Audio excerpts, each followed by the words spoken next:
Secret একটি উপাদানের জন্য বাসায় তৈরি করা দই দোকানের মতো টেস্টি এবং কালার হয়ে থাকে না। এমনকি দইয়ের দোকানে যদি আমরা জিজ্ঞেস করে থাকি যে দই কি কি দিয়ে বানানো হয়, তাহলেও কিন্তু দোকানদাররা দইয়ের আসল সিক্রেট উপকরণটি বলে থাকে না। তবে চিন্তার কোনো কারণ নেই, আমি বলে দিব। আর এই সিক্রেট উপাদান দিয়ে দই তৈরি করতে হয় সেটি অনেকেই জানে না, আমিও আগে জানতাম না, যদি না একটি বিয়ের অনুষ্ঠানে দই তৈরি করা না দেখে থাকতাম। তো আসসালামু আলাইকুম দর্শক, আজ আমি একেবারে পারফেক্ট মিষ্টি দই দোকানের মতো দই তৈরি করে দেখাবো। সেজন্য প্রথমেই লাগবে দুধ। এখানে আমি একটি পাতিলে 4 কাপ পরিমাণে দুধ নিয়ে নিচ্ছি, অর্থাৎ এখানে আছে মোট 2 কেজি পরিমাণে দুধ। এখানে আমি গরুর দুধ নিচ্ছি, তবে আপনারা প্যাকেটের দুধ দিয়েও দইটি তৈরি করে নিতে পারেন, তবে চেষ্টা করবেন গরুর দুধ দিয়ে দইটি তৈরি করতে, তাহলে দইটা অনেকটা টেস্টি হয়। এখন দুধের মধ্যে দিয়ে দিচ্ছি 2 কাপ পরিমাণে পানি, অর্থাৎ এখানে আমি 1 কেজি পরিমাণে পানি দিয়েছি। 2 কেজি দুধের মধ্যে আমি 1 কেজি পরিমাণে পানি দিয়ে দিয়েছি। তো দুধটাকে এখন আমি চুলায় জাল দিয়ে নিব। প্রথম অবস্থায় আমি দুধটাকে ফুল আঁচে জাল দিয়ে দুধটাকে ফুটিয়ে নিচ্ছি। এখানে বলে রাখা ভালো, নর্মালি দইয়ের দোকানে দই তৈরি করার সময় তারা যতটুকু দুধ অ্যাড করে ঠিক ততটুকুই তারা পানি অ্যাড করে। আমি পানির পরিমাণটা একটু কম দিয়েছি, তার কারণটা হচ্ছে আমি দইটা অনেকটা আঠালো করব, যাতে দই থেকে সহজেই পানি ছেড়ে না দেয়। আপনারা কিন্তু 1 কেজি দুধ দিয়েও একই প্রসেসে দই তৈরি করে নিতে পারেন। তো কথা বলতে বলতে এরই মাঝে দুধটি ফুটে এসেছে। এই মুহূর্তেই সেই সিক্রেট উপকরণটি এই দুধের মধ্যে অ্যাড করে দিতে হবে। 2 কেজি দুধের মধ্যে আমি দিয়ে দিচ্ছি 1/2 চা চামচ পরিমাণে বেকিং সোডা। হ্যাঁ, এটি অবশ্যই দিতে হবে, এটিকে অনেকে খাবার সোডাও বলে থাকে। এখন অনবরত নেড়ে চেড়ে দুধের সাথে বেকিং সোডাটি ভালো করে মিশিয়ে নিতে হবে। আর এই বেকিং সোডার কারণেই আপনার দোকানের দইয়ের মতো টেস্ট এবং কালারটা চলে আসবে, কোনো রকম ক্যারামেলের প্রয়োজন হবে না। তো এভাবেই আমরা চুলার আঁচ মিডিয়ামে রেখে দুধটি জাল করতে থাকবো যতক্ষণ না পর্যন্ত 2 কেজি দুধ 1.5 কেজিতে পরিণত হচ্ছে। নর্মালি দোকানের মধ্যে 2 কেজি দুধের মধ্যে 2 কেজি পানি অ্যাড করে, অর্থাৎ যতটুকু পানি দিবেন ততটুকুই আপনাকে নেড়ে চেড়ে জাল দিয়ে শুকিয়ে নিতে হবে। এখানে আমার পানি সহ মোট 3 কেজি পরিমাণে দুধ রয়েছে। 3 কেজি দুধ এবং পানি থেকে আমি জাল দিয়ে নেড়ে ছেড়ে অর্ধেক করে নিব, অর্থাৎ আমি যতটুকু দুধ নিয়েছি তার চেয়ে একটু 1/2 কেজি বেশি শুকিয়ে নিব। তার কারণটা হচ্ছে দই যখন আমি তৈরি করব তখন সহজেই দই থেকে পানি ছেড়ে দিবে না। দেখুন, এভাবে জাল করতে করতে দুধের মধ্যে সুন্দর একটি দইয়ের কালার চলে আসছে। দুধে যখন জাল করতে করতে এরকম সর পড়বে, সে পর্যায়ে আপনারা সরগুলো তুলে আলাদা করে রেখে দিবেন।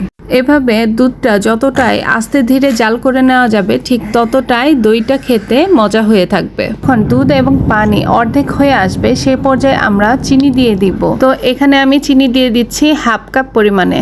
আপনারা আপনাদের মিষ্টি কতটুকু পছন্দ করেন তার উপর ডিপেন্ড করে চিনি দিয়ে দিবেন, তবে দইয়ের মধ্যে চিনির পরিমাণটা একটু বেশিই লাগে, কারণ দই যখন জমাট হয়ে যায় তখন মিষ্টিটা এতটা বোঝা যায় না, তাই মিষ্টির পরিমাণটা একটু তুলনামূলক বেশিই দিয়ে দিবেন। এখন আরও 10 মিনিটের মতো দুধটাকে জাল করে নিতে হবে, কারণ যে পরিমাণে চিনি দিয়েছি এই চিনি থেকেও কিন্তু পানি বের হয়েছে, আর এটাই জাল দিয়ে চিনির পানিটা কমিয়ে নিতে হবে। মোট কথা দুধ এবং পানি জাল করে তার পরিমাণটা থাকবে অর্ধেক। এভাবে আমি 3 ঘন্টার মতো দুধটি জাল করে নিয়েছি। দেখুন, দুধটা জাল করতে করতে দুধের কালারটা কতটা সুন্দর এসেছে। দুধ আর পানি জাল করে শুকিয়ে আনুমানিক এখানে 1.5 কেজি পরিমাণে দুধ রয়েছে, অর্থাৎ এখানে 3 কাপ দুধ রয়েছে। আপনারা আইডিয়া করে যদি জাল করে দুধ না নিতে পারেন তাহলে দুধ প্রথমে দিয়ে একটি কাঠি দিয়ে মেপে নিতে পারেন, তারপরে জাল করার পরে আপনারা আবার সেই কাঠিটা দিয়ে পরিমাপ করতে পারেন। নর্মালি দোকানে কিন্তু কাঠিতেই মেপে থাকে। দুধটি চুলা থেকে আমি নামিয়ে ঠান্ডা করে নিচ্ছি। এ পর্যায়ে আপনারা চাইলে আমার মতো 10 টাকার দামের একটি গুঁড়া দুধের প্যাকেট এই দুধের মধ্যে মিশিয়ে দিতে পারেন, তাহলে দইটা আরও অনেকটা টাইট হবে।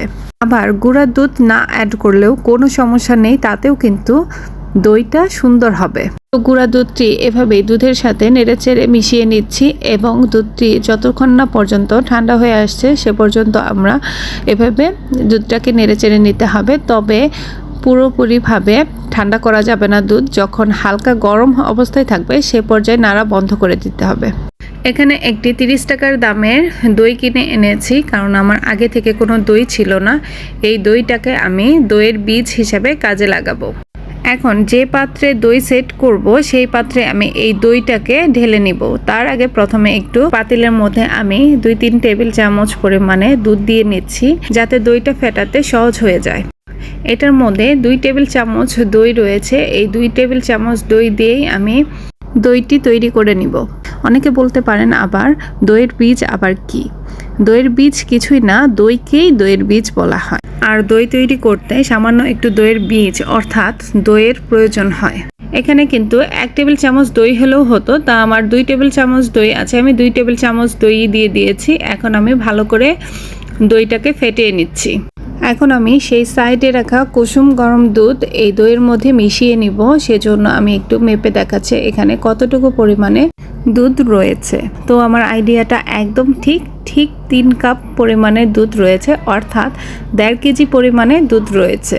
এখন এই দুধ দইয়ের সাথে খুব ভালোভাবে মিশিয়ে নিতে হবে। মেশানোর পর সেই তুলে রাখা দুধের সরগুলো এখন আমি উপর দিয়ে দিচ্ছি। দুধের সর উপর দিয়ে দেওয়ার পরে এখন একটি ঢাকনা দিয়ে দিচ্ছি এবং একটি তাওয়েল দিয়ে পেঁচিয়ে নিচ্ছি। আপনারা চাইলে কম্বল দিয়ে পেঁচিয়েও নিতে পারেন। অপেক্ষা করতে হবে 6-7 ঘন্টার জন্য। এখন যেহেতু গরমকাল, সেজন্য আমার 6 ঘন্টার মধ্যেই দইটি সুন্দরভাবে জমে গিয়েছে। এখন এই দইটি 1 ঘন্টার জন্য ফ্রিজে রেখে আপনাদেরকে কেটে দেখাচ্ছি। দইটি ফ্রিজে 1 ঘন্টা রাখার পর দইটি আরও সুন্দরভাবে সেট হয়ে গিয়েছে। দেখুন দইটা কতটা পারফেক্ট হয়েছে, খেতেও কিন্তু ভীষণ টেস্টি হয়েছিল। তো আপনারা বাসায় অবশ্যই এভাবে ট্রাই করবেন। চেষ্টা করেছি খুবই ভালোভাবে বুঝিয়ে বলার জন্য, জানি না কতখানি বুঝাতে পেরেছি। তবে রেসিপিটা ভালো লাগলে অবশ্যই আমার চ্যানেলটিকে সাবস্ক্রাইব করে আমার সাথেই থাকুন। সবাই ভালো থাকবেন। আল্লাহ হাফেজ।